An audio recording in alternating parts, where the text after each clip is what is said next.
What up, my freaks? RuinoursInsight here, welcoming you to part 17 and the very last part of my Total War Warhammer 3 modded Count Noctilus Old World campaign. So as we saw last time, Yuanbo and Alethanar, the Cathians and the High Elves, teamed up to try to stem the tide of Vampire Coast zombies as we have begun the invasion of Albion. It was a fantastic big battle, probably the biggest one that we will have in this campaign, and it was certainly touch and go there for a minute as Trusty Montfort had to contend with the bug not allowing the deck droppers to fire for about half the battle. Still, we managed to pull it off with only some losses and have broken at least the strength of the High Elves, though it looks like Yuanbo still has a few armies running around, or remnants of armies as such. Anyway, in terms of what we're doing this episode, like usual for final episodes, the finale is a little bit different. What we will be doing is time skips throughout the episode, as instead of doing any admin or anything like that, I will be playing that off screen and then just finding good final battles. I promise at least 3 throughout the episode as we try to get whatever best battles we can, but what I can't promise is that we'll get a battle as good as the battle of last episode, because damn, that was so good with both of these armies, especially since I really wasn't expecting to combine ghosts and flyers in a single force. Certainly next time I play Vampire Coast kind of makes me want to do a single army that's a combination of flyers and ghosts. Certainly a combination that might be pretty interesting. But anyway, that's the name of the game, folks. We will try to find enemies, I will move them around, and we will be doing time skips. So here comes the first. Let's see what battle it brings. I'll clear out all of this garbage because these are just the remnants from the previous fight. But this I think we'll try to fight with maybe one of these armies. We'll see if we can't reach them at some point. Anyway, first cut, go. Alright, here we are. It looks like, though it took a turn or two to get there, the Cathians have come back with a vengeance. Satang the Watcher is with them, which might be of some concern to our flyers. I do wonder how many he can knock out of the sky with his abilities. Strong versus multiple units, certainly concerning, but we're going to have to wait and see. Valiant defeat, casualties high, and this may very well, or at least is likely to be, the final battle for the flying army, so let's make it count. This is also the first and probably only battle that will have the gunnery wights here, but that's nice because we now have the significant power-up that they've given to our units of various flyers. Range 213, missile strength 100, and that's before reaching rank 7, so those are some very, very nasty deck droppers with handguns, and I'm sure the rest of the flyers are equally nasty. Go.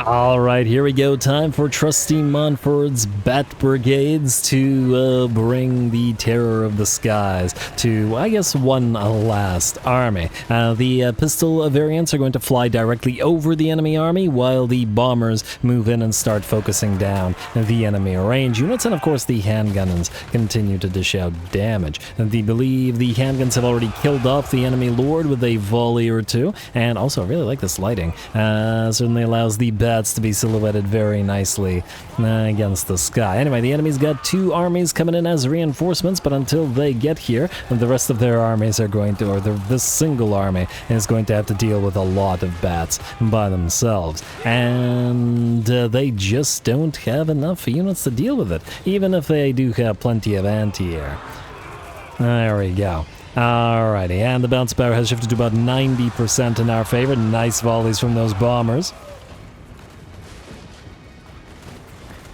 Of course, the balance of power will shift right back as soon as the enemy's reinforcements arrive, but until then, for the next 30 seconds, we can continue obliterating this particular army. Alright, and the Terrorgeists are mostly just hovering up above. They could, of course, join the fray as needed, but they'll have other targets. Plus, it's amusing to obliterate the enemy with those deck droppers. The deck droppers having been so, I don't know, clowned on, generally speaking, for being bad units when they were released. I just love using them. Oh, they're so fun. And they're so much better in SFO as well. Alright, and it looks like the first enemy army is pretty much destroyed, and right on time as the reinforcements have arrived. We're gonna get a couple more volleys of bombs and pistols and handguns into whatever enemies we can, but it looks like most of this first army will be shattering. If you're wondering where our lords are, they are all just hanging around up... Can't wait. All just hanging around up here on this cliffside, watching the action, and just essentially staying here and casting the occasional heal on any units of deck droppers that got damaged. So they fly back, and they get healed up, and then they're ready to go again. Almost like returning to those guys for ammunition.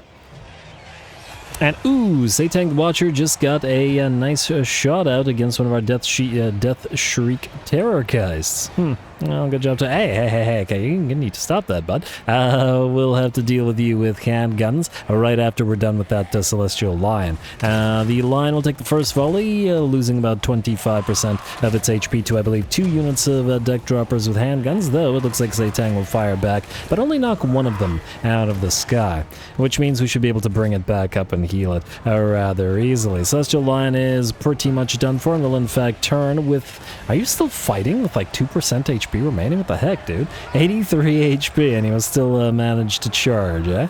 Well, he won't be doing that again as the lion will get knocked down, but another lion will replace it, though I'd wager not for long either, as another volley of handguns will bring this one down as well. And down it goes. Oh, lovely. The balance of power now about 70%, 80% maybe in our favor. Looks like the enemy does have some flying units this time, as some Onyx Crowmen will move in and try to chase our deck droppers, but the Death Shriek Terrorgeist's shriek will slow them down and dish out damage and prevent them from chasing. Oh, lovely. And it does look like we have taken some damage on the handguns, and we're going to have to back them and the gunnery whites off, especially as the Onyx Crowmen continue to give chase. The Death Shriek Terrorgeist is here to provide air superiority and protect our other flyers. But it does mean the rest of our units will have to back off, and not to worry, heal up. If we had any more of those armors, the Engineer's Knapsack, I think it's called, the things that let you restock armor, it would be nice to give those to every single one of the Lord and heroes of this particular army, and then not only have them heal our aerial units as they return to them, but also give them additional ammunition. And I suppose the same thing would have worked nicely on the gunnery whites as well. Anyway, several of the bomber units still have decent amounts of HP and are still in the fight, dropping bombs on any enemy range units that they can, while about 3/4 of our army is healing. The 4 units of pistols were somewhat damaged and did heal up as well, but are now ready to return to the fight. Satang is down to about 40% of his HP, having taken a little bit of damage to one of our Death Shriek Terrorgeists. And it looks like the 3 will mob him. It's time to stop him from firing. Oh, I can't wait to build this guy as well. In the Cathay campaign, it'll be damn fun, I'd wager, and he's down to about 10% of his HP critical binding army losses. He's not having a good time, and frankly, neither are the rest of his army. Couple more hits and Satang will topple, and with him the rest of the enemy army will shatter, and the battle will be ours. Beautiful. Oh yeah, and we didn't use any of those damaging abilities throughout the battle, but once the enemy had started shattering, we may as well make sure that that as few survive as possible. A very fun fight, as this army always is.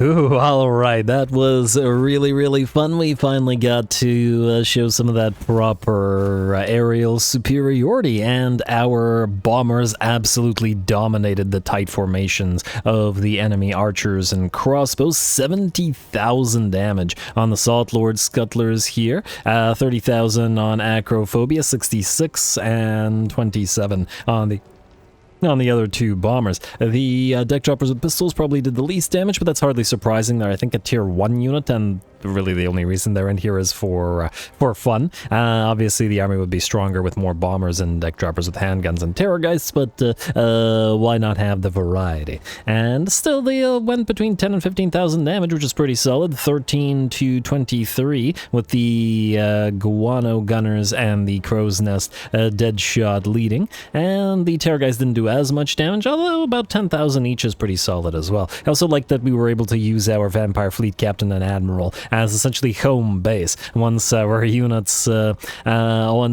got sufficiently damaged, they went back to them, recovered a little bit with those invocations of Nehek, and then went right back into combat. Solid. Anyway, that's battle 1, and we will return with the, with the next battle.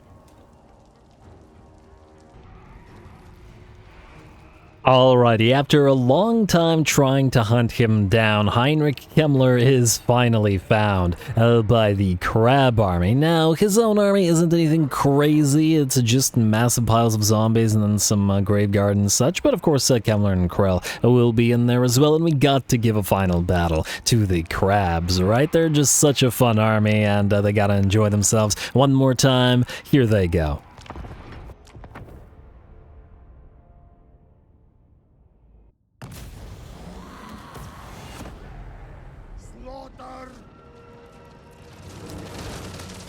Alright, here we go. We are going to show our superiority because the enemy has giant piles of zombies, but we have giant piles of zombies riding zombie crabs.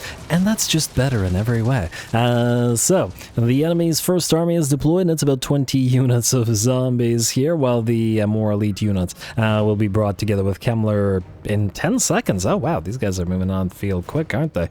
Well, good for them.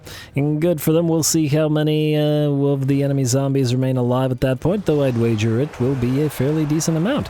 Here come the crabs, and I see their textures are unfortunately still broken, but I suppose not a huge deal. We can still see exactly what's happening, and what's happening is crabs are obliterating piles of zombies. The enemy lord is in here somewhere as well, and our lord will go after him and use that spirit leech,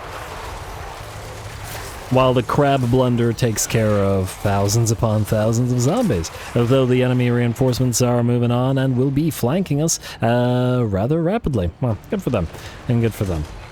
We never ended up getting 4 of the rotting leviathans, which I had originally intended to do in this army, but let's be real here, this army was strong enough with only 2 that it wasn't super necessary. And damn, those zombies are having a pretty bad time. And of course, the zombies aren't any real threat, or any threat whatsoever to the crabs. Although the terrorgeists and everything else that's coming in, or vargeists rather, may very well be more threatening. It's kind of interesting to see the AI. Let's just see here. We got 22 weapon strength on all of these basic zombies. Ooh, here comes some Black Knights as well. I've always loved Himmler's color scheme. It's a nice one, especially because it kind of matches. There's good color coordination between the balefire glow of the eyes and just balefire braziers and whatever other balefire things that the undead have, and with that color scheme. But yeah, as I was saying, in the Manfred campaign, we had several zombie armies, and just comparing the relatively weak nature of these zombies compared to the superpowered zombies that we had, and the various types of superpowered zombies, the ultra-tanky ones that we had under Elman Gorst, and then the ultra-high damage-dealing, super-high melee attack, and high weapon strength, as odd as that may seem, on Kadan von Senkenhoff's army. But anyway, looks like the rotting leviathan is trying to make its way through piles on piles of zombies, and quite effectively, I might say, and is moving towards the enemy Black Knights, which were getting a little bit annoying. Not that we're taking all that much damage, and not like the enemy is having a particularly good time, as the balance of power is at about 70% in our favor. Most of the enemy zombies are, done for, and while the enemy Graveguard are still moving in numbers, and I'm sure will give us something of a fight. There's just not enough of them to be a threat, despite how many there are. And I believe Krell is or was in that pile as well. Or in the pile of crabs somewhere. Oh, he's right there. And our Vampire Fleet Admiral will be going after Krell if said Vampire Fleet Admiral can actually make its way through the piles of crabs. The thing is, these things do get in each other's way a fair bit. And it's kind of hard to maneuver through them with our own lords and heroes, but that's alright. They can maneuver through them as needed once the crabs have obliterated the enemy zombies. Frankly, conceptually, I find this battle pretty cool. Just endless piles of zombies fighting zombie crabs somewhere, and I don't know, just these sort of endless undead fighting each other. The living may be watching, or they may not even know that all of these epic fights are happening somewhere.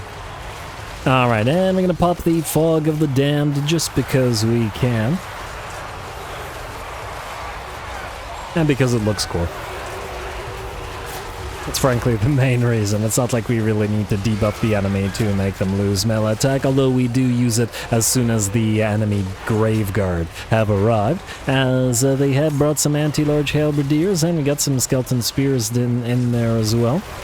So they might deal a little bit more damage to the crabs compared to everybody else. Kemmler, or Krell rather, is down to about 50% of his HP, and their other lord is very nearly done for. Amounts of power, still hovering around 80%. But every few seconds that passes and there's another few hundred zombies that bite the dust. And I do see that the Black Knights and the Graveguard are still very much fighting, but it does make sense that the enemy did use the zombies to tire us out, or at least that was the plan. Wait, are crabs vigorous? Huh, they're all animated. None of them have lost vigor. They've been fighting for 6 minutes straight. That's kind of interesting. Huh. Oh, that's why. It's the Altars of the Abyss. Right. Everybody here is besides the Altar of the Abyss, and the Altar of the Abyss has the foam-crusted brine, which is armor and vigor per second. Which is very nice for units that don't have perfect vigor. I completely forgot about that. Which I shouldn't have, because vigor is very, very strong in SFO. And the debuffs that you get from poor vigor are pretty darn massive. So the enemy is now suffering those vigor debuffs, and we are still fresh and still having a decent time. I love the Rotting Leviathan towering over the other crabs in the background. It's a very cinematic fight, you gotta admit, especially under the moonlight. Everything's still very nice and visible, despite being a dark map as well. Alright, I do believe Krell has been defeated in the blob somewhere, and Kemmler will be next. He has, let's see, 25% spell resistance, so we will be able to dish out damage with Spirit Leech over time. Man, there's still a lot of zombies and Graveguard left around, huh? Alright, well, that's fun. Crypt Cores in there as well. I think there's 2 or 3 units of Crypt Cores, but we're going to do our best to focus them down with our Rotting Leviathans, because textures are just... game. Why does the game hate the crab units? I mean, I guess it hated the Necrophex Colossi as well, as their textures were broken too. I mean, you can see the shells of the Rotting Prometheans are fine. The shell of the Rotting Leviathan is not, however, and I feel like its texture got worse over the course of the battle. Anyway, chasing down Kemmler now, who is just used his Cloak of Mists and Shadows and is just running away. He doesn't want to fight at all, which is, I mean, he's a decent fighter, but I guess he's not going to be able to fight an actual lord, fighty or not. Oh, that's alright. Just a matter of time now to grind down the remaining enemy Graveguard and zombies. The bounce power shifts to about 90, maybe 95% in our favor. The army losses are beginning to tell, and I'd wager most of the enemy will soon begin to melt. Melted or shot apart by the hand cannons of the Rotting Promethean gunnery mobs.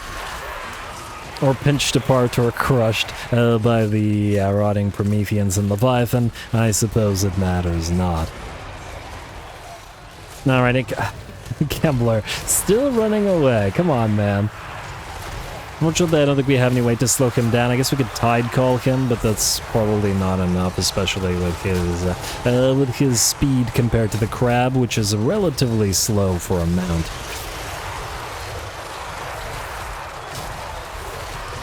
And once again, the AI doesn't really understand how to use vampire armies. It has a tendency to never bring any kind of supports, no corpse guards, no mortis engines, and even when it does use necromancers as support, it oftentimes doesn't keep them near to its infantry, which is a major weakness for the vampire counts in particular.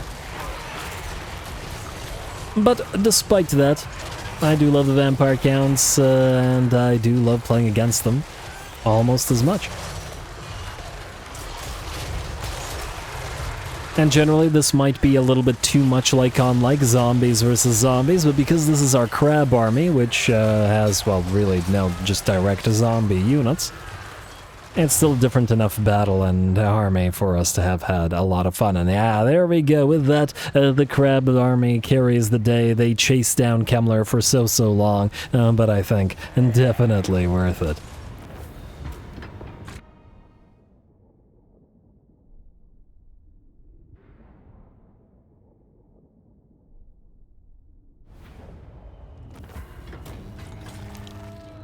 All right, there we are. Beautiful, beautiful fight, and no damaging spells whatsoever, with the exception of Spirit Leech, or at least no AoE and damaging spells, just good old-fashioned crab action. And this is also a good example of how much more powerful the Rotting Promethean gunnery mobs are compared to the regular Rotting Prometheans. We can see that the regular ones got between 1 and 200 kills, whereas all the Rotting Promethean gunnery mobs got between 3 and 400 kills instead. And of course the Regiment of Renown got even more. Lovely fight, man. I really enjoy this army. I'm gonna miss the crabs, but hey, one day we'll play a Vampire Coast again, and on that day the crabs will return once more with a vengeance. Anyway, on to the next one.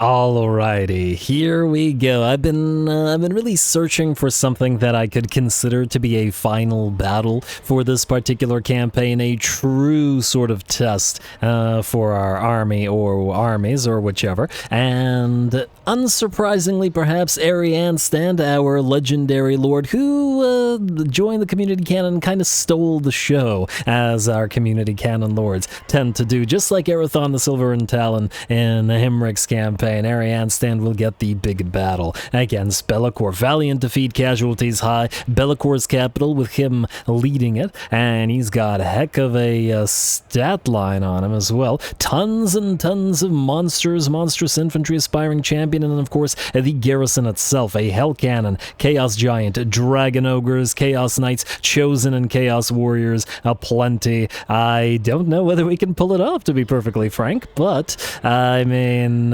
well, I have faith in Ares' abilities. He's shown himself to be quite the scrapper, so let's see what he can do.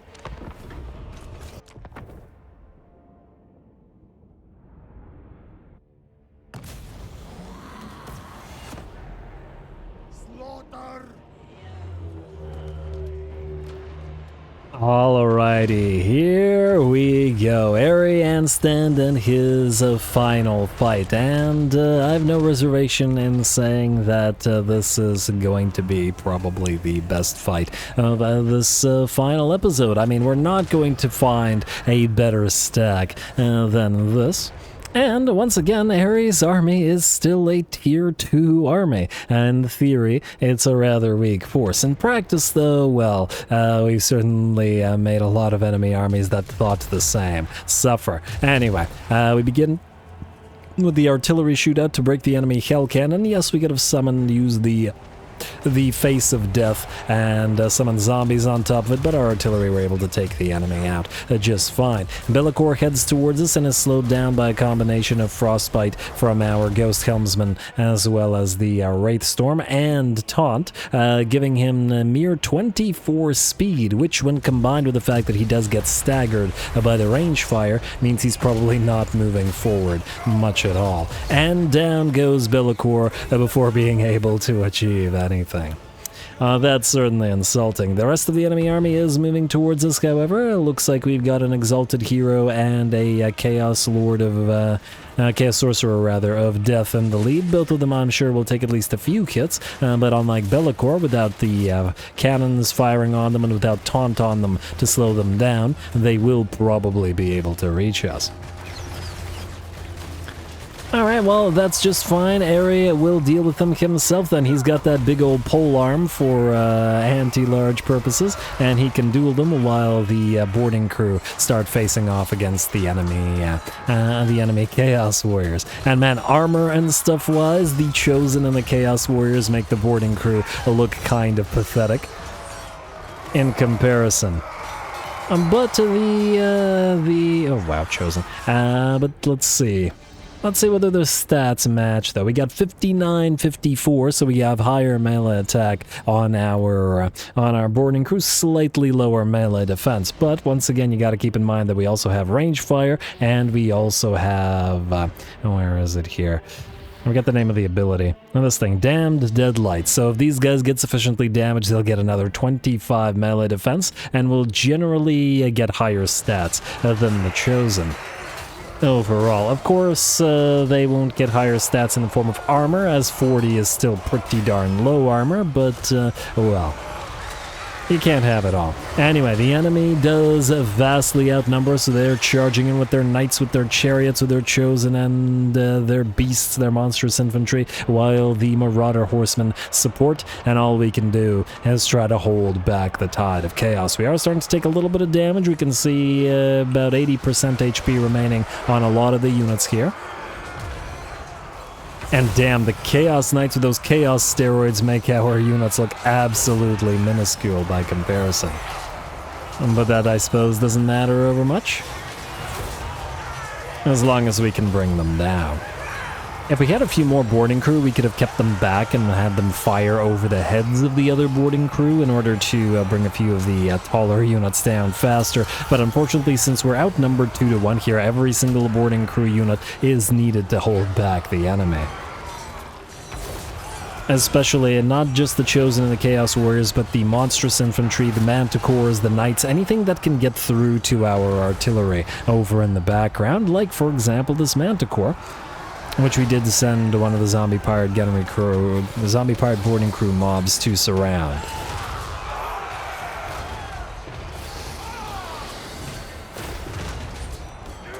Alright, and of course the Manticore will give them a little bit of a fight, but if it's distracted fighting boarding crew, it's not attacking our artillery, so that definitely works for us. Knights are unfortunately unable to find purchase or break through the lines of boarding crew. I'm sure they would love to charge right through them and get towards our artillery, but they remain unable to do so. Similar thing goes for the Dragon Ogres, the Chariots, whatever else the enemy have. Okay, maybe not so much for the Chariots. Not horrible charging up, but they still aren't able to break through either. And despite all the mass advantage that they have, a second Manticore has hit our artillery and will be attacking our gunnery right here, but with the Curse of Years on it, it's not going to do anything too crazy. The bounce of power has shifted in our favor at this point at about 65%, but the Chosen and Monstrous Infantry are still very much in the fight. Especially over on the right flank where there's a big blob of enemy units that we are still trying to deal with the best we can. I also want to point out that we have had army-bound abilities available to us this entire time. We do have the Wrath of Aminar, that ability that spawns like 7 giant vortexes on the map that hurts the enemy and doesn't hurt us, and we very well could have used it here, but I was having so much fun in this fight that I decided not to use it, and just had the boarding crew deal with it. Deal with the enemy, I mean.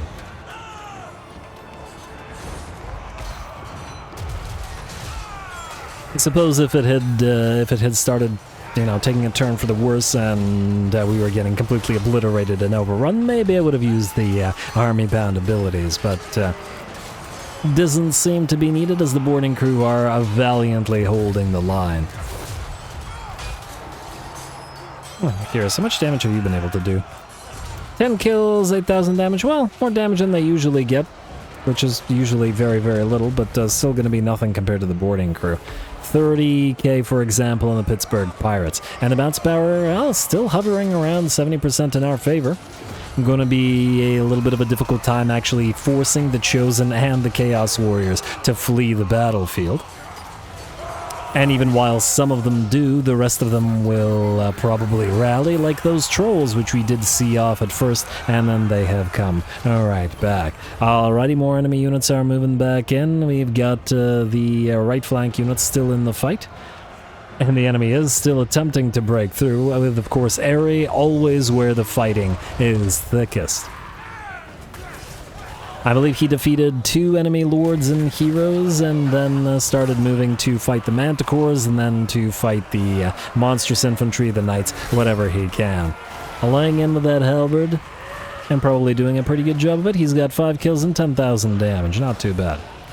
Alright, and it looks like the enemy has failed to breach our rear lines. There are still at least a few remaining over on the right flank where the fighting was thickest, or at least the infantry fight was thickest, and we were running out of units there, so we did summon a face of death units of zombies so that they couldn't get at our artillery in the background. And it looks like with that, the battle is ours, as the enemy is starting to shatter, which means we can finally use the Wrath of Ammonar to make sure that those units don't escape. While we didn't use it to defeat them, we can use it to make sure that we don't have to fight them a second time. And there we go, especially since our very slow boarding crew have a difficult time chasing enemies around. Oh, looks like a few more Chaos Spawners still fighting. Ari is, of course, holding back one of the units. But they've no realistic chance against them. Nice poke with that halberd, bringing down one of the Chaos Spawn. And I swing, bringing down the other, and with that, the last of the Chaos Spawn fall, and Ari and his boarding crew truly are victorious. A beautiful fight. Fantastic.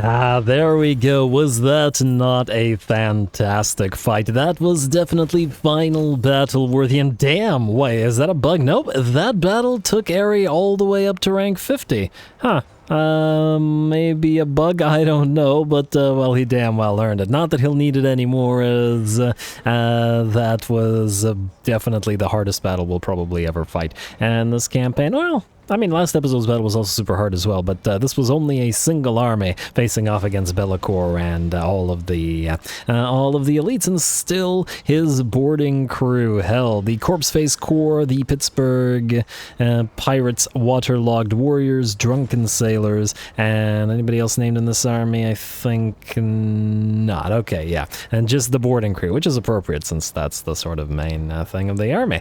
Very, very nice area. After that battle, I think any other battle is just, you know, it's just frosting. That was the real final battle. I doubt we'll find anything bigger. Though, Maddie has Maddie's Marauders as in her pirate crew name / army name. Maybe we gotta think of one for Ari as well. He's really earned it. But anyway, let's see if we can't find another battle or two. I'd like to see Noctulus off if we can, but he's kind of in an area where there aren't a lot of enemies, but we'll give it a shot.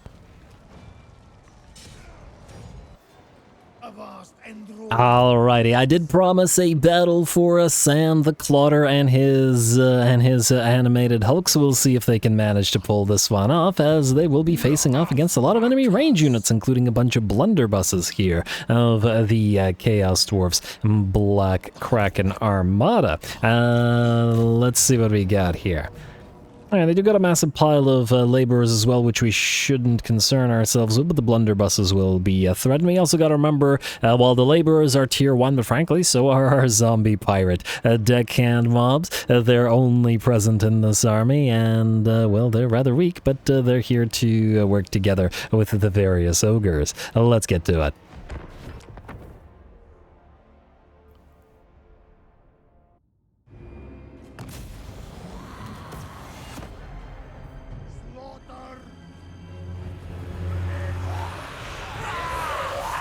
Alrighty, here we go. It's, well, it's gonna be difficult to match the sheer magnificence of Ares' fight, but, well, we're gonna give it a try with our animated Hulks. They haven't had a chance to shine in this particular campaign, at least in part because the animated Hulk army was an early army that I built the last time I played Vampire Coast with Aranessa, so they had a fair bit of playtime with the bomber infantry and animated Hulk combo, so we didn't need to repeat it here and decided to do something a little bit different. Also, gotta be a scary sight seeing this blob of zombies and animated Hulks moving down the main thoroughfare of your settlement.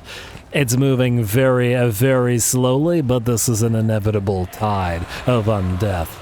Anyway, let's speed it up because it's a very slow tide of undeath, and I imagine that the enemy range units will back off. Alright, here they go. The enemy's range will begin firing away at us. Blunderbusses combining with the Hobgob archers, going to probably get a little bit of searing doom upon us from the enemy caster as well.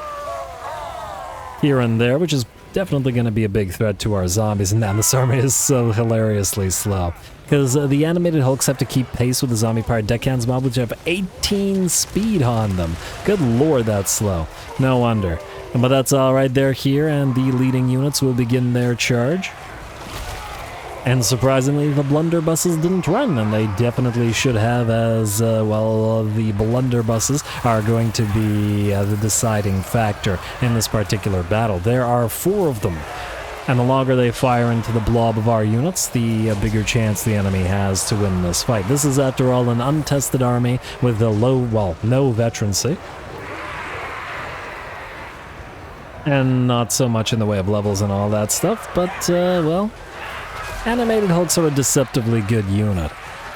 Very, very high melee attack, 73, and Bone Crusher on top of that. And of course, once they reach 50% HP, they switch the other way around. They lose, I believe, 25 melee attack, and then... yeah, they lose 25 melee attack, but then they gain 25% physical resistance, which bumps them up to 50% on top of the stacking 25% missile resistance, which basically makes them as immune to missile damage as possible, maxing out at 75%.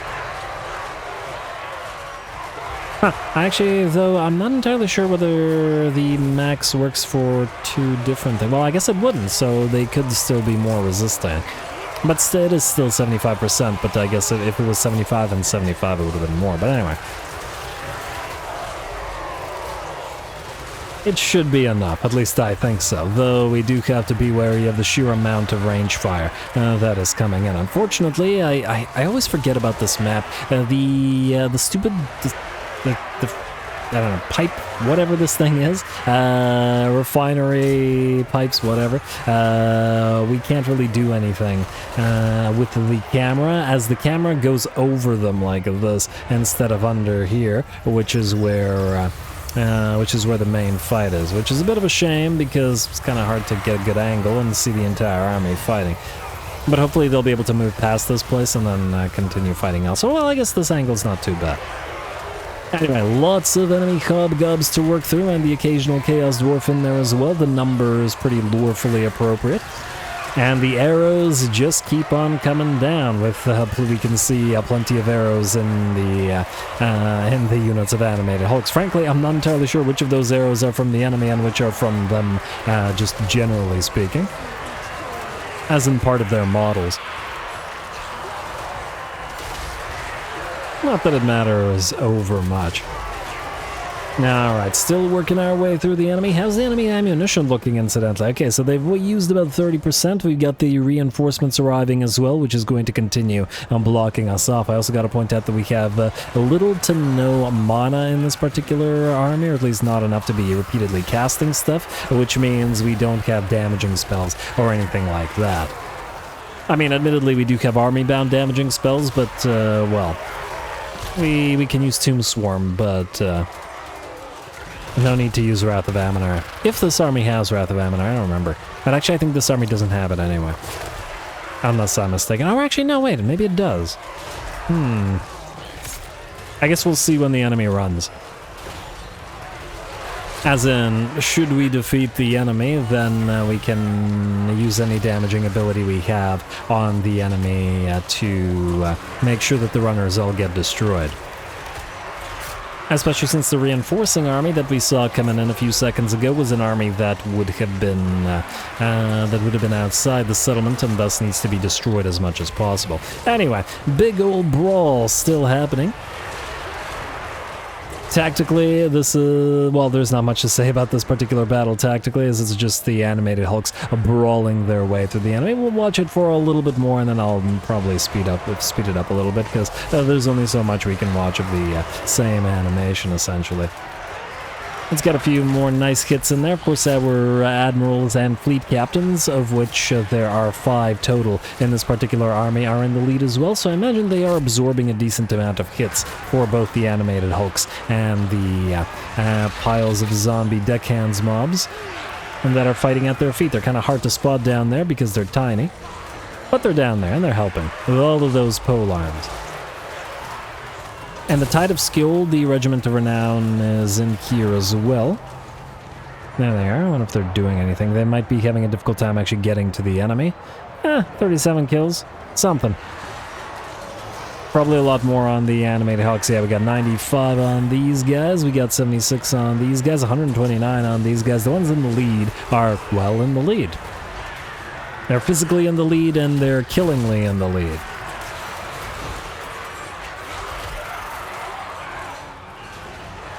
Alright. Well, I'd wager this brawl is going to be going on for quite a while, so I'm just going to speed it up as, well, we've essentially seen what it's going to look like. The enemy will continue hitting us with all of those arrows, even at max speed, until they run out. Hobgoblin archers. Ooh, it looks like we are starting to break through the line over on the right flank a little bit. And the enemy might actually run out of ammunition. And we're still looking pretty okay. Alright, come on now. There we go, more enemy units moving in with more ammunition. I see the enemy lord is firing away at us, but is also starting to run out of ammo. And yeah, we are definitely going to be breaking through over on the right flank. There we are. Alright, with these units having broken through, this, well... now this will make it both more and less dangerous for us. More in the sense that these units will now be exposed to being attacked from 1, 2, 3 in different directions. There are more units up on this ramp as well. And if enemy units are not blobbed up as much, it'll mean individual units might get focused down more rather than spreading out the damage over various units. Which is kind of what's been keeping us alive. And ooh, blunderbusses are firing away at us as well now. Or at least another blunderbuss, and we do want to clear the way through the left flank, so we will use that Tomb Swarm to try to help out as well. And yeah, this I'm sure is doing plenty of damage. Still love to see the blunderbusses fire, and hear them fire as well. Chaos Dwarf sound design is generally pretty great. And yeah, just trying to make our way up the ramp now, as there are a lot of units up there. We don't have to worry about the range units because, well, as we've seen, at the very least the archers will run out of ammunition before we run out of zombies. Which is very appropriate for the undead, so pretty happy about that. Bounce power is at about, let's say, 70% in our favor now, and the enemy is starting to get a little bit lighter on those units. Is that the only unit of blunderbusses that they have alive, or do they have one more somewhere? I know that we've gotten... pretty sure that we got 2 of them. Maybe we got a third one. Ah, there's a third one here. These ones have been forced into melee, probably by proximity of other units, which means they're screwed. Alrighty, and look at all those animated hulks swinging away in every direction now. Surrounded perhaps, but that's just more enemies to attack. Alrighty, and the Altars of the Abyss once again really helping us out by keeping everybody nice and vigorous, and thus not debuffed by lack thereof. Even if we don't have them healing us up, because, well, we rarely are able to fight where there's water to actually activate their water healing ability.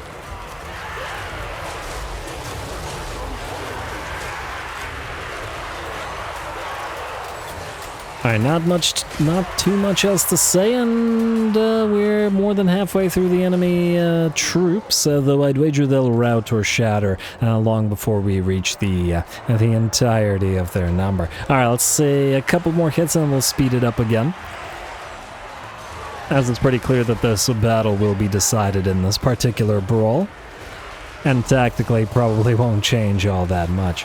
And hey, we've nearly finally broken through the left flank there. You know what we need to do? We need to kill off the enemy lord. That will probably be enough of a morale shock that the enemy army might shatter. Unfortunately, our own lord has found the enemy. Or is this a second enemy lord? I think it's the second enemy lord. The other one's flying around, or it was flying around, but it has landed now, and good, we have one of our vampire fleet captains going after this lord, while our admiral is going after the other. We just gotta get them both out of the picture, and that's all the enemy's leadership gone. Let's watch a couple more hits. Whether it be from the Prometheus... Oh, wow, the enemy's second lord has moved in to help against our admiral. Go figure. Well, probably a smart move, as we do need the admirals here, but we got 4 captains to take over should said admiral fall. Anyway, time to speed it up once more.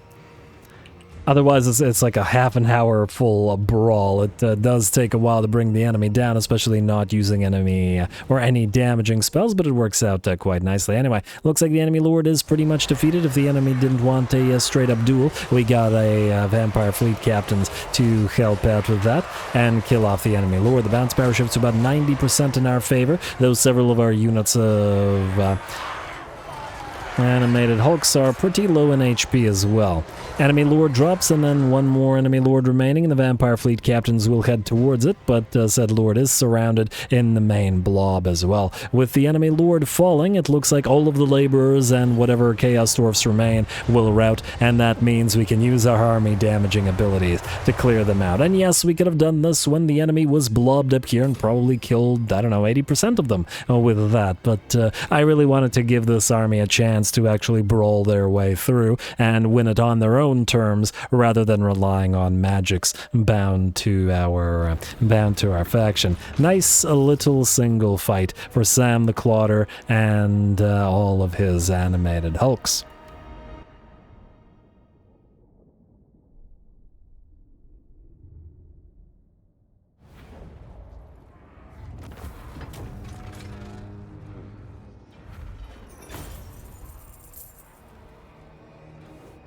Alrighty, wasn't that fun? I did promise a fight for these guys, and even if it was their only one, it was a heck of a fight. The kill count's super high on all of the various animated hulks, and all of the zombie pirate deckhand mobs not only survived, but racked up decent kill counts as well against the mobs of enemies. I also always love armies that are able to essentially withstand enemy range fire and force the enemy to run out of ammunition, rather than running down the enemy range, which was a really nice aspect of this one. Mama's Boys, Shark Baits, Ogres, Malord, and Seafood Special were our animated hulks, and damn did they do well. The biggest and the baddest were basically a tie between the Seafood Special and Shark Baits at about 50,000 damage, but it looks like Shark Baits got a little bit more kills and a tiny bit more damage as well. Well done. And I'm surprised none of the zombie pirate gunnery mobs, or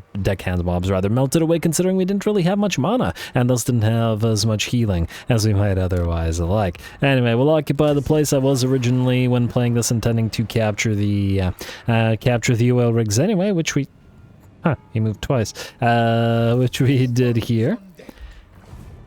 And this one I think is too poorly defended, so we won't need to bother. We won't be seeing Sam again, but well done with your one fight. I do believe the next fight will be to Toes Adley's last battle. Volkmar the Grim with a full stack, and a 6-watch Forts, a tier 4 settlement with a garrison structure versus Two Toes. I was wondering whether we should bother giving her a final fight, but she gave us one of the best fights in the campaign, and one of the closest fights I remember doing in any campaign for quite a while. When she fought High Queen Kalita, so she does deserve a proper send-off as well. So let's see her fight next. Alrighty, and here we are, Two Toes Adley's final fight against Volkmar the Grim. Why does he have so many? Grey Mountain Band Men-at-Arms. What are these guys? I don't know. It won't matter. They'll be shot up rather soon, I'd wager, though we do have the units that died or were destroyed in the previous battle. These 3 that have a low veterancy, and I think this one died as well since it's only tier 4, but I think she can handle herself, especially in the desert, as this will probably be a terrain desert fight, which means we won't have the massive disadvantage. I shouldn't be jinxing it. Let's find out.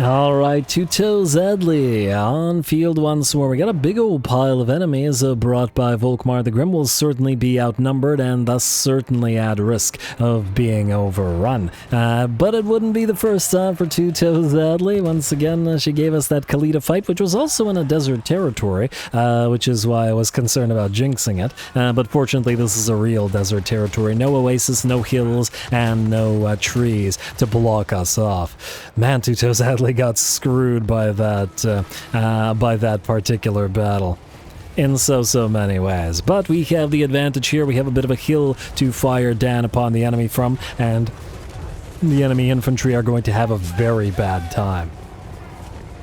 And especially the tight formations, the halberdiers and such against our deck gunners, which will tear them apart. Over on the flanks, both left and right, the enemy is moving in first with enemy knights and then backed up by pistoliers, so we are going to have to switch at least some of our range units to fire upon them. While we're not really afraid too much of the range damage of the pistoliers, we do gotta be wary of them actually deciding to go into melee and charge on in. We gotta remember that one fight with our artillery army where the enemy decided to use its outriders with grenade launchers and charge directly into our artillery, as they certainly did decent damage there. Anyway, the rest of the enemy army continues moving on in. Of course, the enemy is losing unit after unit to gunfire. However, they have way more where that came from, and that does mean that more likely than not, a decent amount of them will be able to reach us. Alright, come on, hand cannons, you gotta fire at something. Ooh, hopefully this hill isn't blocking them, which is a distinct possibility. But those flagellants and stuff will eventually close the distance. Are you guys? Yeah, they are in range. Alright, there's a unit of men-at-arms right here. Please fire. I'll just stand there. Fire. Guys. Maybe they're reloading. Okay, there we go. They're moving. And there we go. Very nice. Oh, what a beautiful fight. Lord, that was brutal. Oh, wow. That was absolutely nasty. Great to see, though, like similar to a blunderbuss unit, they do decent damage. It looks like some of the enemy flagellants with their unbreakable, however, will take advantage of that fact and will make their way towards our hand cannons. And we'll start fighting them. We do have one of our gunnery wights leading here, and we'll hopefully allow it to defend a little bit. Volkmar has made his way close to us as well, and our Lord Toes Adley is heading on in together with some summoned zombies to try to block him off. Unfortunately, our rotting Promethean gunnery mob over on the right flank has suffered a lot of damage, having been targeted by enemy handguns, pistoliers, crossbows, pretty much everything that the enemy had that is range, and are now beginning to melt away. We're going to try to back them off and then keel them up somewhere else. It looks like over on the left flank, the enemy has reached us as well with some men-at-arms with spears and some halberdiers. Lots of anti-large in this particular army. Though I suppose that actually works decently well for us because all this anti-large isn't going to work too well, even if they are, or even if they do reach our melee lines, which in several cases they have. But the halberdiers are slow in attacking, and thus they're not going to cut their way through our lines all that quick. Anyway, those halberdiers are out. The enemy center is looking to be on the verge of collapse. In fact, the balance of power is at about 90% in our favor. One time, I don't like to do this too much. In fact, I think I've only used it one other time in this entire campaign, because it's kind of overpowered. But what we're going to do is we're going to use a vortex, specifically Kraken's Pull, in the middle of this big old blob. Some of our own summoned zombies are in there as well, of course, but I like to see those Imperial infantry fly, and they are going to suffer greatly to that. Can't even, oh wow, that effect. You can't even really see what's going on there, but rest assured that the damage is severe. Also, my PC goes absolutely nuts whenever I use this spell. There's way too many effects on it or something. But I start dropping frames like crazy and the PC starts making angry noises. That's alright though, looks pretty worth it to me, as the Kraken's Pull clears out, what, 3 or 4 enemy units, and in fact delivers enough of a morale shock to the rest of the enemy army with the losses that the rest of the army will shatter, and the battle will be ours, or at least nearly so. Volkmar the Grim, you can't forget, is unbreakable. And will continue yelling at us about how much he hates undead for the next little while. He's down to about half of his HP. He is a pretty darn tanky lord, and is completely surrounded by rotting Prometheans of the summoned regular variety, as well as the non-summoned gunnery mobs, which we did manage to heal up and keep alive, or you know what I mean. Alright, and Volky down to 15% of his HP, just a little bit more work. Another one of the advantages of the rotting Promethean gunnery mobs is that they're quite good at surrounding single entities like this and still firing away with their hand cannons, dishing out pretty darn decent damage. Down goes Volkmar, and with him the rest of his army is destroyed. Beautiful. And once again, we did not use any of our army-bound abilities, just to allow our army to keep fighting in whatever manner they pleased.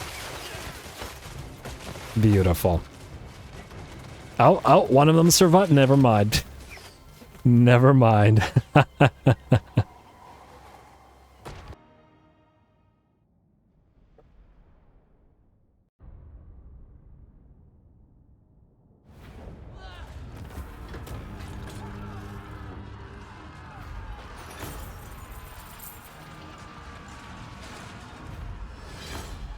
Alrighty, there we go. Very, very nice final fight for Toes Adley. And we did get one Kraken's Pull off. Mostly I don't use them, once again, to allow the army to actually do the damage, and especially since the AI is kind of an idiot and will blob up its units, so damaging spells have a tendency to feel a little bit overpowered, especially the super high damaging ones. Vortexes, Winds of Death, all that sort of stuff. Anyway, a lovely, lovely fight. Volkmar defeated, and every unit in this army survived this time around. And we won't be seeing them again, so Jetsam Jezzails. I don't think there were a lot of named units in this army. Yeah, I think it was just the Jetsam Jezzails. And oh, there was another unit that was here, but it died. I don't remember what it was anymore, but well, that's the name of the game when you name units. Sometimes they die, just like real life. Anyway, a very nice fight. Farewell to Toes Adley. Thanks for some great fights over the course of the campaign, and what, maybe one more fight this episode to finish it up? Let's see. Alright, here we go. I did promise that we'd get at least one battle for the new armies that never got a chance to fight, and Rose Vole with her Ghost Helmsman, her Zombie Pirate Gunnery mobs with hand cannons, and her Wraith Storm Carronades, the slow down and shut up army, will get one last fight. And I would also be remiss not to destroy Wulfric one more time. We spent the entirety of this campaign, for reasons, completely screwed screwing over, taking his allies and forcing them to declare war on him, and it's been hilarious. I feel bad for the guy, because I love Wulfric, but well, that's how we're gonna end it off. I'm really interested to see how slow we can make things move with this army, but we also got to keep in mind that this is going to be a dangerous fight for them. They're horribly outnumbered, and it is an untested army as well, so we're just going to have to wait and see if they can survive and go for it.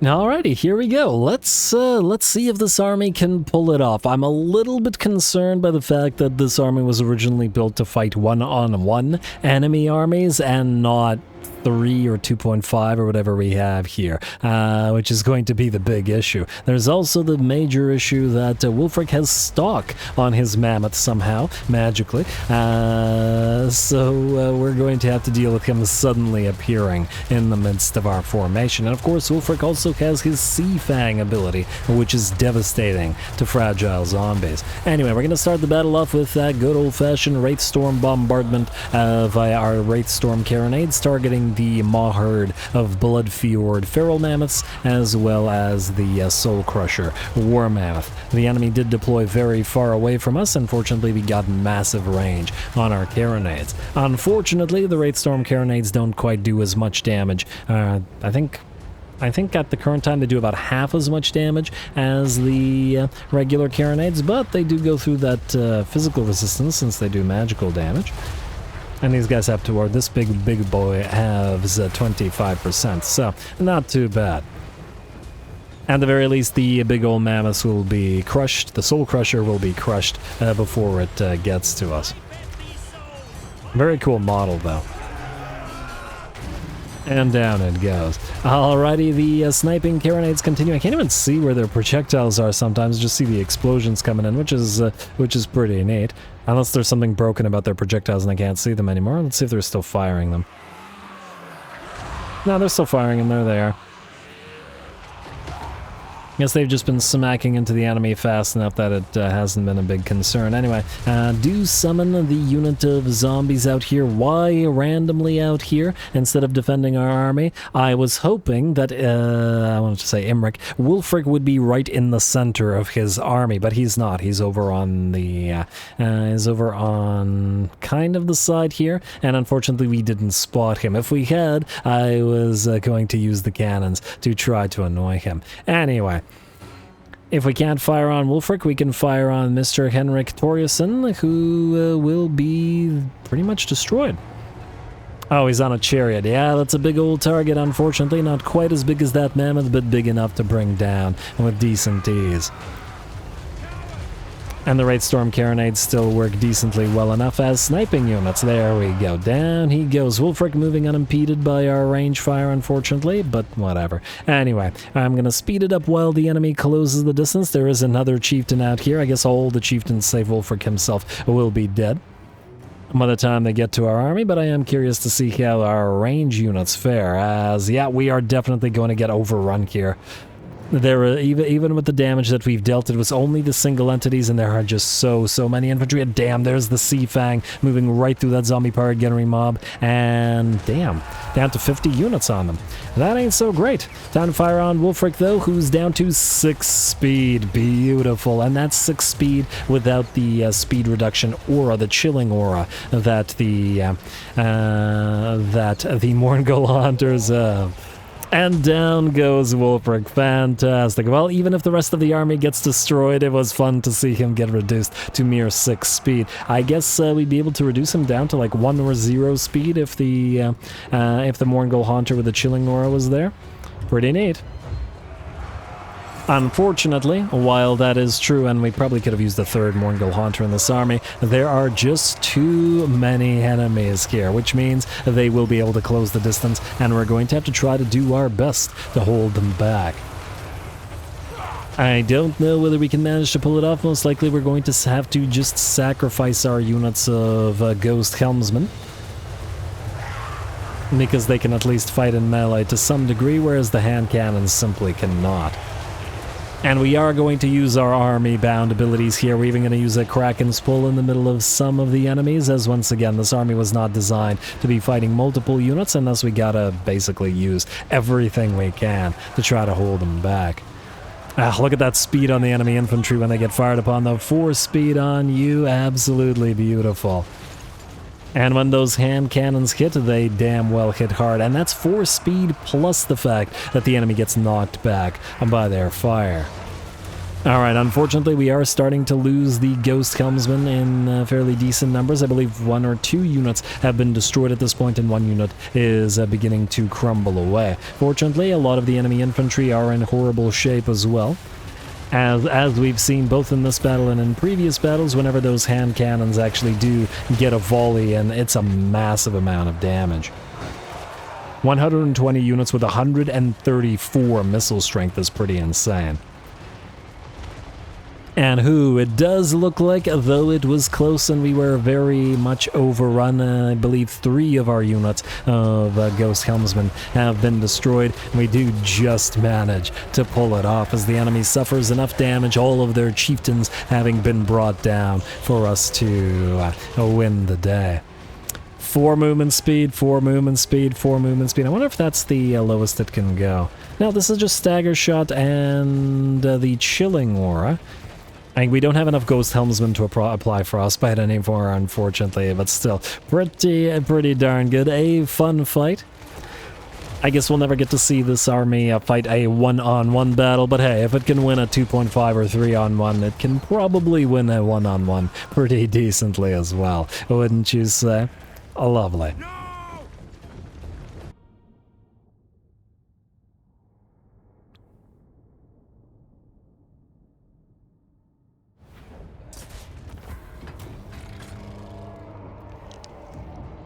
Alright, there we go. I would tentatively say that this army, this concept, does work. The main issue here is that this army isn't designed to fight multiple armies at the same time, which it did here, and thus was overrun and suffered losses because of it. The idea is that if the enemy has, well, more than 1 stack, then all the units aren't able to fire at all the enemy units, essentially, and then we can't slow them all down, and the whole concept of this army is slowing the enemy down. So yeah, definitely for 1 enemy stack at a time.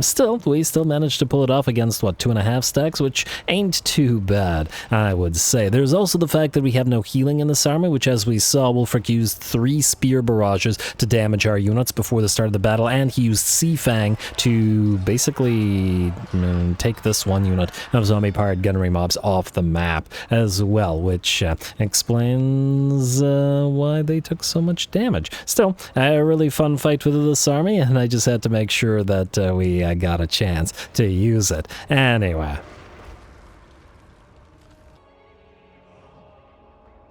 Alright, I've actually got 2 more final fights for you fine folks. The first, Frederick von Carlsbrook, making a return from Manfred von Carstein's campaign, as he is a legendary community canon lord, and based off of his fantastic performance in that particular campaign. He was our undead imperial general, the pike and shot master with the grave guard in that campaign, combined with the handgun gunnery mobs, and we're going to do the reverse sort of here with the depth guard instead. Plus his gunnery mobs will be buffed up by the vampire coast, so they're going to be a lot more powerful. I also got him a Charybdis just because we could, and well, I had to put 1 somewhere, so why not in his army? And seeing as how he fought tons and tons of lizards in Manfred's campaign, and in terms of constantly being outnumbered, it was one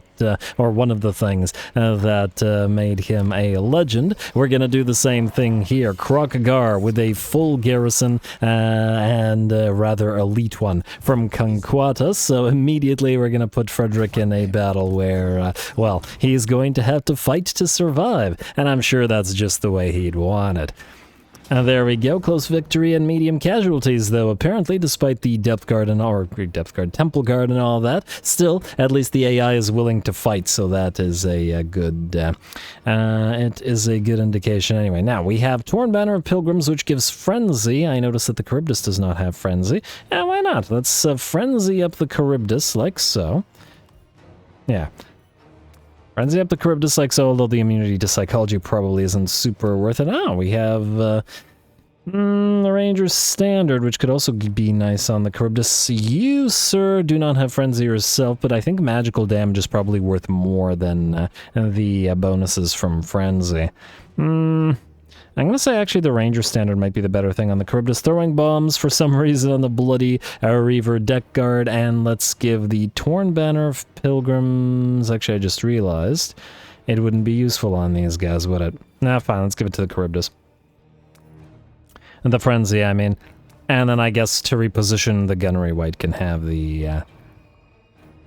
Ranger's Standard. Yeah, something along those lines. Because these guys all already have... Well, actually, you don't have magical attacks, but the main ones do. And the bonus versus large is going to be pretty insane on you. Damn.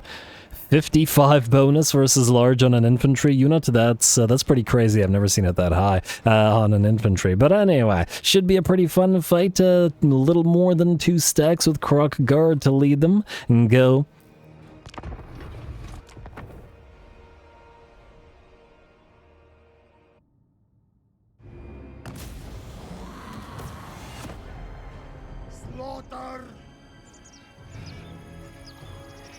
Alrighty, here we go. Legendary Imperial General Frederick von Carlsberg and his pike and shot here for one fight, horribly outnumbered by lizards, as he has always been. He has got a nice little pet Charybdis with him, as well as his, the Bloody Reaver Deck Guard look pretty fantastic with the sort of red aspects to their armor as well. Lovely.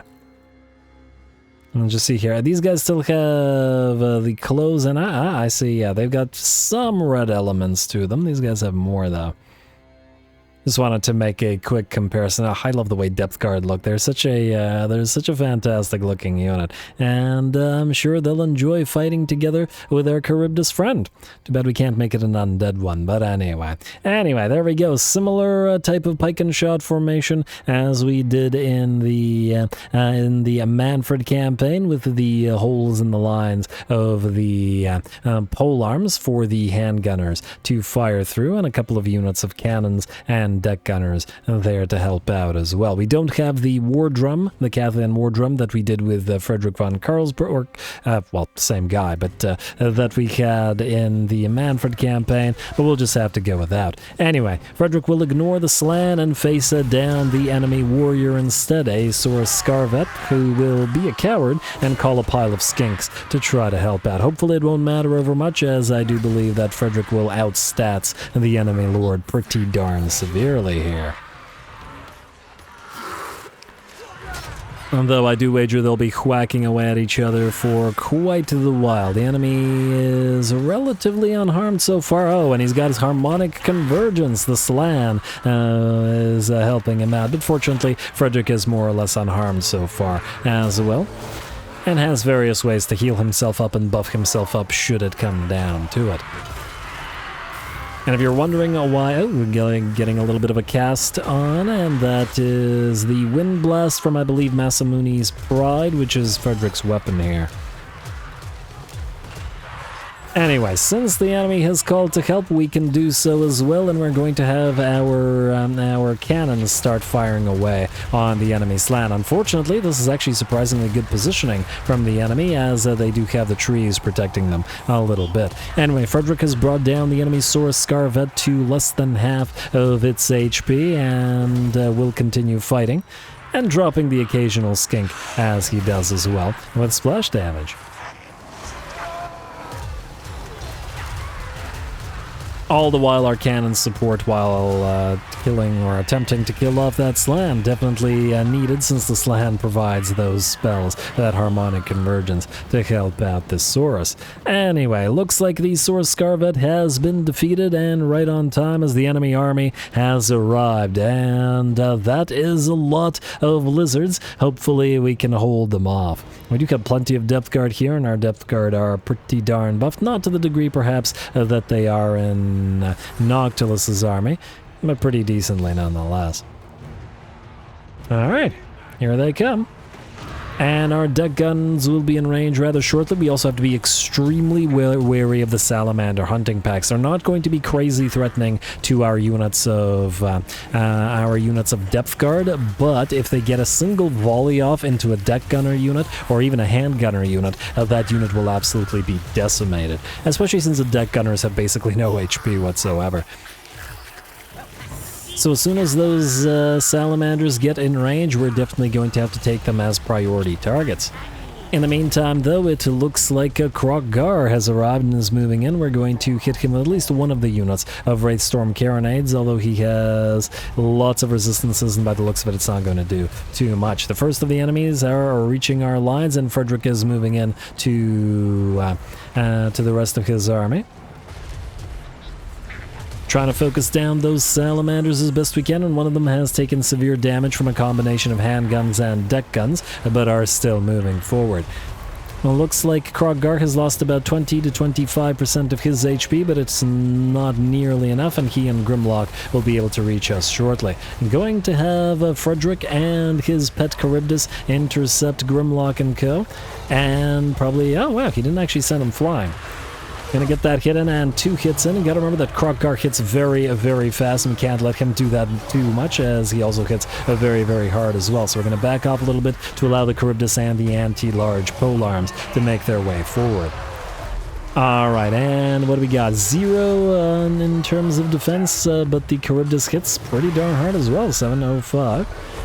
And Krog-Gar's down to about 25% of his HP. Those guys are going to be working on him for a little bit while the rest of the enemy army makes their way forward. Skinks get trapped by our units of depth guard with polearms, but more and more enemy units are coming in. Plenty of feral cold ones and cold one riders are trying to charge on through and get through our flanks.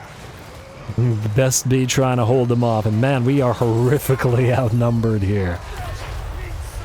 Oh wow, wasn't expecting that. Comet of Cassandora comes down on, or either the Slan ability or Comet of Cassandora comes down on some of our depth guard. And we are still holding the enemy back, our handguns and deck guns still firing. And it looks like Crocky will be backing off. And though of course he is not destroyed, and he may very well come back. Man, every single one of our units of depth guard has to be fighting like half a dozen or more skinks each. And ooh, I didn't notice that there was temple guard here as well with the skinks, so that's going to be dangerous. But we're still very much in this. Another lord has arrived, and Ari is going after said lord with his pet Charybdis.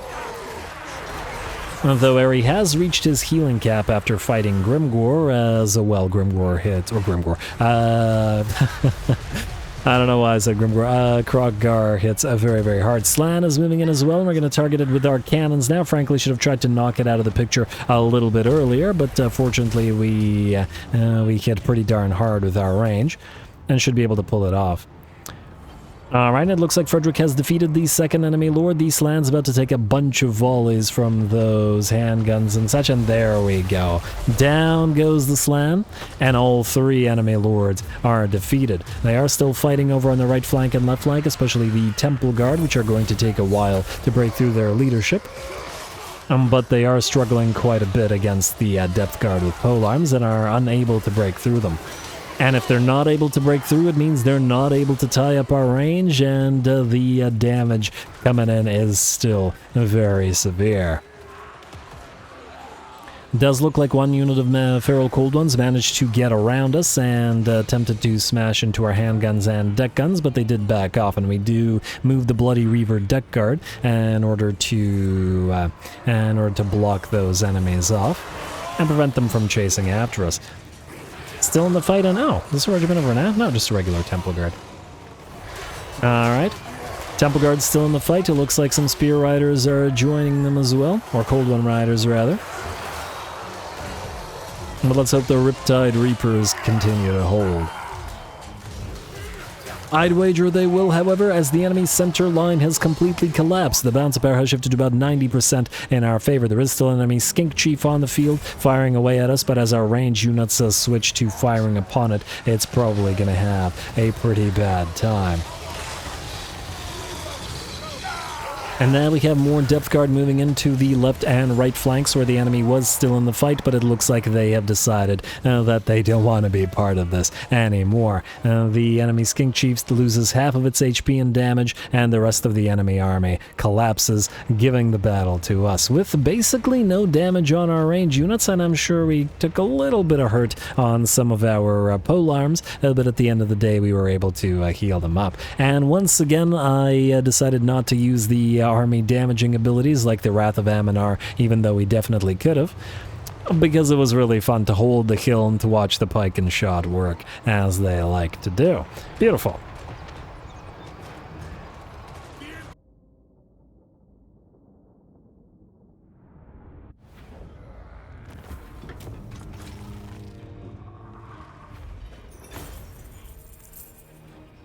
Alrighty, there we are, and Frederick von Carstein being horribly outnumbered by lizards. Name a more iconic duo. It happened so many times in his own campaign, hardly surprising that it happened again here, but damn well did he overcome with all of his depth guard. Certainly the ability to move way faster than the Grave Guard with halberds, and does help out quite a lot, and same thing with the guns being significantly more buffed up than they were in his Vampire Counts run. Still, I love the two different versions of his army, and it's one of the fun things about Vamps and being able to use the same legendary cannon lords in both sub-factions, sort of. Anyway, I guess that'll be his only fight, but still, well done, Frederick. Well done to the Bloody Reaver Deck Guard, Riptide Reapers, Davy Jones Chosen, the Deep State, Captain Morgan's mates, and yeah, that's it for his named units. So I like his little pet Charybdis. I wonder if I can work that into his lore. If only I could give him a unique Charybdis mount. Undead Charybdis mount? Ooh. Yeah, I feel like that should go in his lore. That'll be fantastic. But anyway. Now I want undead Charybdises. Yeah, let us assimilate the captives such as they are. We got the defeat trait for taking out Krokgar as well.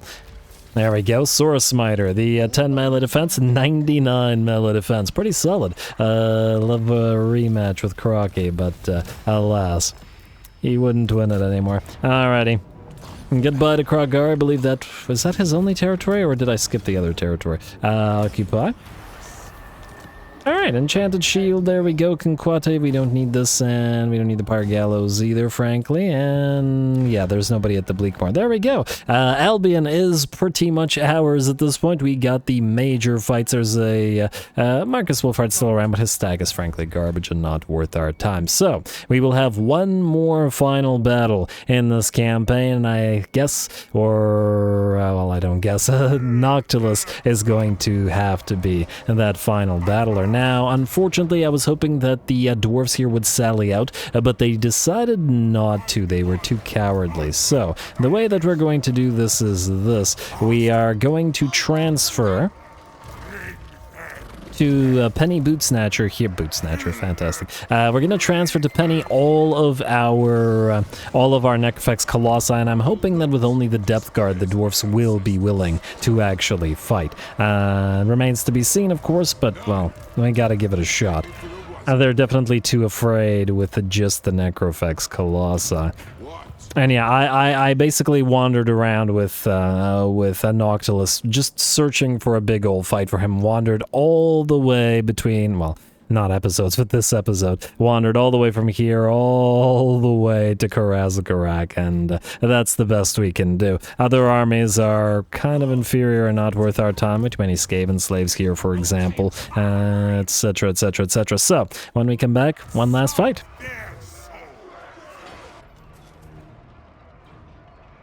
Alright, I ended the turn several times at this point, and I'm a little bit annoyed because the cowardly dwarfs of Karazakarak just refused to sally out for anything. Absolutely terrified, hiding behind their walls of the depth guard that were out there. So we have removed one of the Morngul Haunters, both of the Altars of the Abyss, and all of the Necrofex Colossi, and the White King, the Gunnery White from this army as well. We have, what, 11 units in here? 10 units? Yeah, 10 units in the army, half a stack until the enemy's stack and a half was willing to sally out. Absolute cowardice here. They bring great shame to their ancestors, and they're about to get obliterated in the field for this. Now, this will be Noctilus's final battle, I guess, a final skirmish, I suppose, but as I said before, we've gotten plenty of final battle-worthy fights in this particular episode already, and on top of that, Noctulus has had the most battles in this campaign by far, so it's not a huge deal. Go one last time.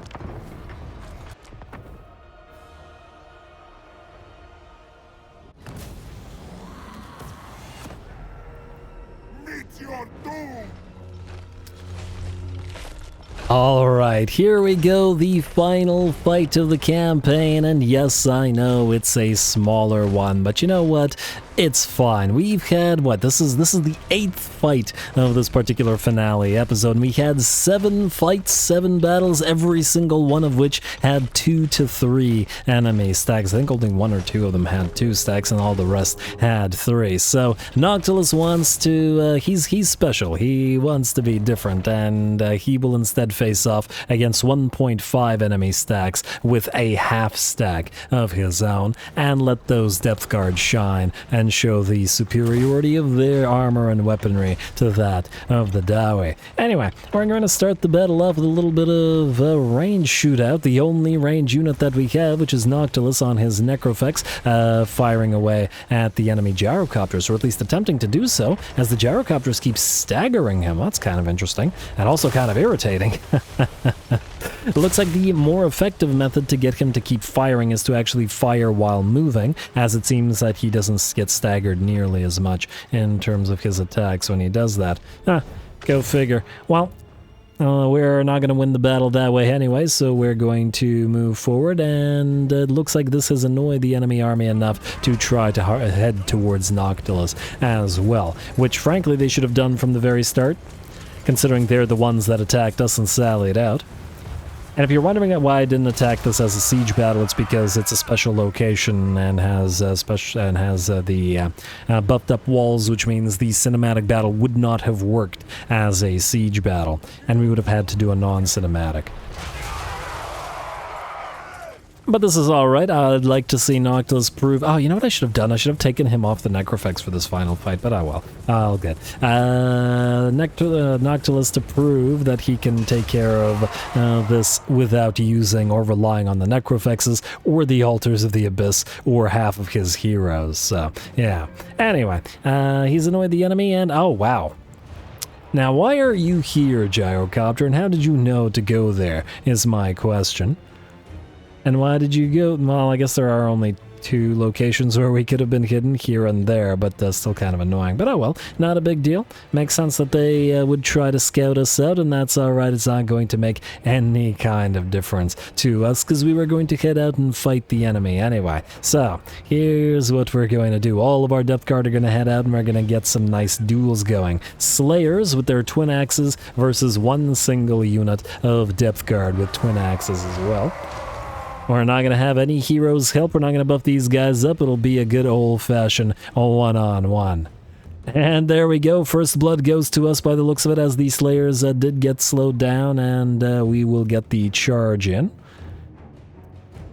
Alright, let's see, these guys, well, they take about 10% of their HP, maybe 15% of their HP from the charge, and start losing the rest of it rather rapidly. Ooh, wow, they've lost about half of their HP so far as the Sanguine Tide absolutely tears through them. And the rest of the units are probably going to do the same. Ironbreaker's going to, or no, wait, rather, Hammerers, together with Longbeards, 2 units holding off the deepest Depth Seekers. Polearms versus Hammers and Longbeards, great weapons. We've got got Iron Breakers over here facing off against Sinking Feeling, which is another polearm weapon, I guess. Although the Iron Breakers are kind of difficult to spot. Ooh, some Flamers coming in, or Iron Drakes with flamethrowers firing away at Noctulus, who is heading right through them, ignoring them all, and is going towards the enemy Guildmaster instead. I think 2 or 3 of the rest of our units of Depth Guard have hit the rest of the main enemy stack, where the biggest blob of enemies were, and are in the process of absolutely tearing through them. They will get hit by the occasional gout of flames, but I'm sure they can deal with it. Looks like all the Slayers have been defeated, and not a single one of the Sanguine Tide has fallen. Once again, this is a fantastic matchup in particular for the Depth Guard with Twin Axes, as the Slayers have no armor, and are exactly the kind of infantry that those guys are great at obliterating. The enemy Guildmaster has been defeated by Noctulus as well. I also got to keep in mind that Noctulus doesn't do as much range damage here as he normally might, because we no longer have the gunnery wight in this army, which would normally be buffing him.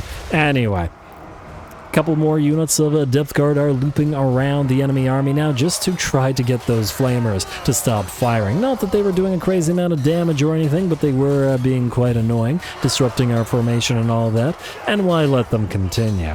Especially since these are too cowardly to fight us in glorious melee combat. Though perhaps not so glorious for the enemy, the Hammers have been defeated. The Iron Breakers are on the verge of breaking, having not managed to kill off a single unit of Depth Guard with polearms, and that's with the help of Longbeards with great weapons as well. As the single unit of great weapons, Halberd Depth Guard has torn through both of them. Bounce power is at about 90% in our favor. The enemy Thane has been defeated by our Vampire Fleet Captain, or by our single, even though there should be 2, Morangul Haunter. And it looks like the last of the enemies still on the field, still in the fight, are here in the center. A few more Longbeards to take out, but they'll be done for shortly. And of course the gyrocopters as well, but we're not going to bother knocking them out of the sky with the Noctulus, because as soon as the enemy infantry are broken, the gyrocopters will break as well. And it looks like... no? It looked like for a second. Okay, they're still in the fight. Good for them.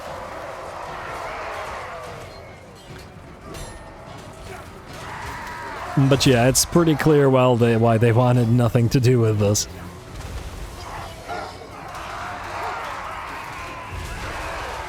And there we go. With that, the last of the Longbeards break, and the army of Karazakarak will fail against the onslaught of the Depth Guard, and fails spectacularly, I should say. We literally split our stack in half and cut through the enemy with no trouble whatsoever. Gotta love those Depth Guard. Ugh, I missed them so much when playing Manfred's campaign. It was a big reason as to why I wanted to do this campaign, and just to be able to use Depth Guard, because I love the unit. But anyway, I guess this is where we bid farewell to Noctulus and his Necrofex, or Necrofexes. They were very enjoyable throughout the campaign as well. Broken textures are now.